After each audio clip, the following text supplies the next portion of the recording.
నా పేరు రామస్వామి. నేను సికింద్రాబాద్ నుంచి వస్తున్నాను. నాకు ఒక 1.5 year నుంచి పెయిన్, నడవలేకపోయాను.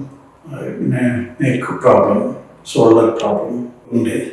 1.5 నుంచి ఈ పెయిన్ భరించలేకపోయినాను. మా పాప సింగపూర్ నుంచి వచ్చారు, మా అల్లుడు ఆస్ట్రేలియా నుంచి వచ్చారు. వాళ్ళ ట్రీట్మెంట్ బాగున్నది. అది విని నేను ఇక్కడికి చక్రసిద్ధికి వచ్చాను.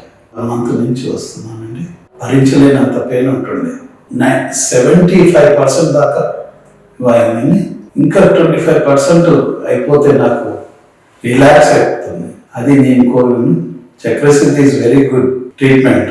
ఈజ్ చాలా పర్ఫెక్ట్గా మారు.